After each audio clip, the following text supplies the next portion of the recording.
A igreja de Santa Toinça era o coração da pequena cidade de Monte Verde. Todos os domingos, os fiéis se reuniam para celebrar a missa, compartilhar notícias e fortalecer os laços da comunidade. Mas, por trás daquela fachada de devoção e harmonia, escondia-se um segredo que ameaçava destruir tudo. Quando o escândalo veio à tona, ninguém estava preparado para a verdade que seria revelada. Esta é a história de 3 pessoas cujas vidas se entrelaçaram de maneira catastrófica, e de como a fé, a traição e a justiça se chocaram nos bancos da igreja. O padre Marcos, um homem carismático e dedicado, amado por todos na comunidade. Ele era visto como um guia espiritual, mas guardava segredos que nem mesmo sua fé podia absolver. Isadora, uma jovem professora, devota e ativa na igreja. Ela era conhecida por sua bondade, mas também por sua determinação em buscar a verdade, não importa o custo. Eduardo, um empresário influente e membro do conselho da igreja. Ele era respeitado por todos, mas sua fachada de homem íntegro escondia uma natureza manipuladora e cruel. Tudo começou em um domingo comum. Durante a missa,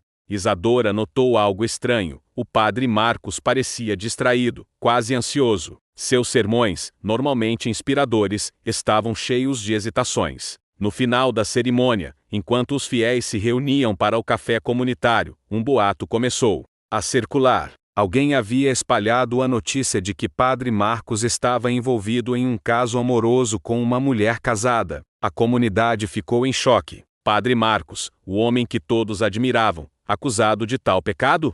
Isadora, que sempre confiou nele, recusou-se a acreditar. Mas os boatos cresceram, alimentados por Eduardo, que parecia ter um interesse peculiar em difamar o padre. Determinada a provar a inocência de Padre Marcos, Isadora começou a investigar. Ela descobriu que a mulher mencionada nos boatos era Sabrina, esposa de Eduardo. Sabrina era uma figura discreta, sempre ao lado do marido durante os eventos da igreja. Mas Isadora notou que ela parecia cada vez mais distante e assustada. Uma noite, após a reunião do conselho da igreja, Isadora seguiu Eduardo até sua casa. Lá, ela ouviu uma discussão acalorada entre ele e Sabrina. Eduardo acusava Sabrina de ter um caso com Padre Marcos, mas ela negava veementemente. "Você sabe que isso não é verdade", gritou Sabrina, antes de ser silenciada por um tapa. Isadora ficou chocada. Eduardo não era apenas um difamador, mas também um homem violento. Ela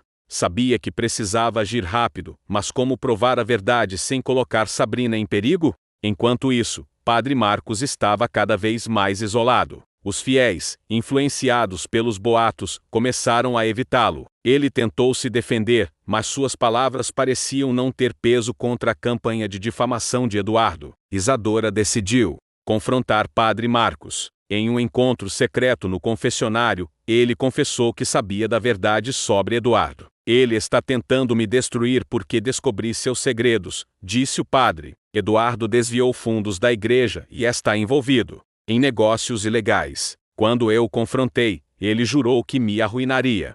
Com essa revelação, Isadora percebeu que o caso amoroso era apenas uma cortina de fumaça para esconder os crimes de Eduardo. Mas como provar isso? Isadora elaborou um plano. Ela convenceu Sabrina a gravar uma conversa com Eduardo, na qual ele admitiria seus crimes. Sabrina, desesperada para se libertar do marido, concordou. Na noite combinada, Isadora e Padre Marcos se esconderam no escritório de Eduardo, enquanto Sabrina o confrontava. A tensão era palpável. Eduardo, inicialmente calmo, logo perdeu a paciência. "Você acha que pode me derrubar?", gritou ele. "Eu destruí o padre, e posso destruir você também." Foi o suficiente. A gravação capturou todas as suas ameaças e confissões. Mas, antes que pudessem fugir, Eduardo os descobriu. Ele estava armado e parecia disposto a tudo para proteger seus segredos. Em um momento de adrenalina pura, Padre Marcos se colocou na frente de Isadora e Sabrina, tentando acalmar Eduardo. "Isso não vai te levar a lugar nenhum", disse ele. Com uma calma surpreendente, "a verdade sempre vem à tona." Eduardo hesitou, mas logo apontou a arma para o padre. Foi quando Sabrina, em um ato de coragem, agarrou um candelabro e o atingiu na cabeça. Eduardo caiu no chão, inconsciente. Com a gravação em mãos, Isadora e Padre Marcos levaram o caso à polícia. Eduardo foi preso e os fundos desviados foram recuperados. Sabrina, finalmente livre, decidiu começar uma nova vida longe da cidade. Padre Marcos, embora inocentado, decidiu deixar Monte Verde. Preciso recomeçar, disse ele a Isadora. Mas nunca vou esquecer o que você fez por mim. Isadora, por sua vez, tornou-se uma figura ainda mais respeitada na comunidade. Sua coragem e determinação inspiraram todos ao seu redor.